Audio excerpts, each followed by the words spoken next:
Hey soul friends, we just wanted to share a few coping tricks that we use. I know. Just woke up from some meditations. Self-hypnotic meditations. We just wanted to share some coping tricks that we use to help us stay present even while living with chronic dissociation. And of all the things that, money can invest in, these are some very worthwhile things just because they can be used every day and they always provide some form of benefit, okay? So the first one is weighted blanket. Weighted blanket, really, really helpful. We use it when we're sitting at our desk as well as for sleeps and for meditation and self-hypnosis rests when we're losing consciousness from hypoventilation and other things. This is very, very helpful. And then the next one is these are vibrating slippers. So you plug it in, there's a little button on the side, and they're nice and soft, they're memory foam, and you stick your little feetsies and they vibrate. And just having that vibrational stimulation is like so grounding. So grounding.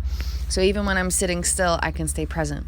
I know we've got a sock monkey onesie on.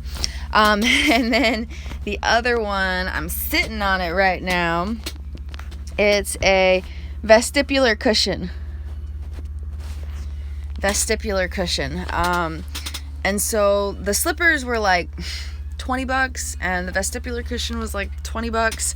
So it's money, but of all the things that could be invested in something that's going to provide daily help, you know what I mean? Like it's really worthwhile. So these three things are what we use to be able to sit at our desk and do work, and actually be able to sit in one place and do something without just chronically dissociating. So highly recommend those three things. Other coping tricks, smells, anything you can use for smells, candles, incense, diffusing essential oils, having essential oils just to sniff, even if you can't diffuse them. There's all sorts of different aromatherapy tools, and then tactile tools, like if you can just have like a little squishy ball or something, just different textures and things just nearby to play with and to squeeze and grab onto. Like we've got our little smiley cupcakes and stuff. Just something to grab onto can really be beneficial. So anything that engages the senses, having noise canceling headphones with music can sometimes help. And then visual stimulation can help if you find certain things that are just calming to look at. Like one of ours is this folder right here. And it's shiny. And so you tilt it and the light bounces off the sparkles. And so if we're feeling the anxiety from dissociation, we just grab this and just look at it and just marvel at all the different rainbows and, just take some deep breaths and allow this to bring us a sense of calm and presence. So that's visual stimulus, auditory stimulus, smells, the aromatherapy. Taste stimulus is not recommended necessarily because that usually just can provoke a desire to eat a lot and can contribute to like binge eating and stuff from our experience anyway. So it can be a very powerful one, but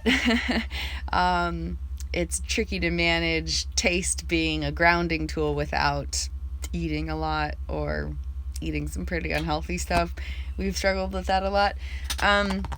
Although with that, I will say the majority of our taste senses are actually in our smell senses. So smell is like a really powerful grounding tool. So, and then touch, we got the tactile toys and the vibrating slippers. So that's taste, smell, sight, hearing, touch. And then the other two of our seven senses are vestibule and proprioception, and for that we've got the weighted blanket and the vestibular cushion.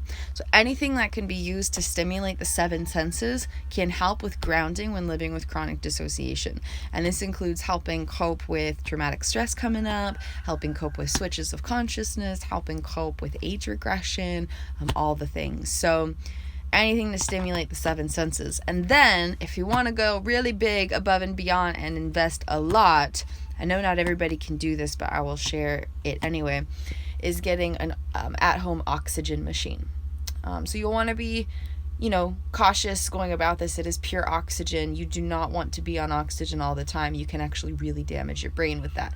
So you'll want to talk to a doctor about it and maybe go through a process and stuff. But we do this, and we do 15 to 30 minutes every few hours. And it really helps, because what happens is if the body is continually experiencing a dorsal vagal collapse, which is associated with the fold response in terms of the spectrum of traumatic responses, which we'll be sharing eventually. The spectrum of traumatic response goes self, attach, flight, fight, freeze, fold, blackout, just to give you a glimpse.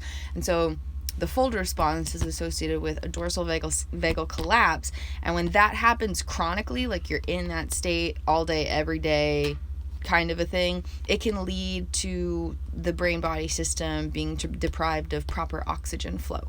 And that was one of the many things that happened with us. So not everybody who lives with traumatic stress will experience that specifically, but if that is something that keeps coming up and breathing is hard or breathing is painful, or you just feel like you're always about to pass out, you feel like your thoughts just keep there's just not enough blood flow in your brain, you're pale all the time and you're hypoventilating all the time, oxygen machine might be something worth pondering investment. And that's a little over $300, but again, it's a one-time investment. We've done over 300 hours of oxygen therapy from the one investment. So even though it's a lot, if there's any way to do it, it pays off in the amount of healing that it provides, if it's what is actually needed.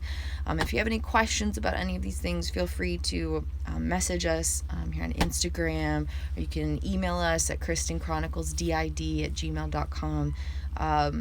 It's important to embrace the healing journey and provide tools and create, coping tricks and recovery resources, and we're hoping to just continue contributing some knowledge to this area and empowering the everyday healing journey of life. Everyone is worthy of healing, and not all doctors will be equipped with the knowledge to offer effective healing, and that's okay. We're in a process of learning as a society, as a human species, what trauma is, what it actually does to the brain-body system, and how we can heal from it, or how we can heal with that experiences and stuff. So, you got this. You're a powerful, beautiful, miraculous being of love and light and filled with miracles. You are worthy of healing. There are always ways to heal, even if they're difficult to get to, or they seem tough, or it seems like a lot of work, or it seems like you just can't do it. Healing is more possible than you know. We have struggled through all the impossibilities, and we never thought we'd get to where we are today. And just seeing what truly is possible there's a lot of hope in that. So I love you guys. Hold on to the hope. Keep fighting for the rainbow that you are worthy of. And we'll see you next time.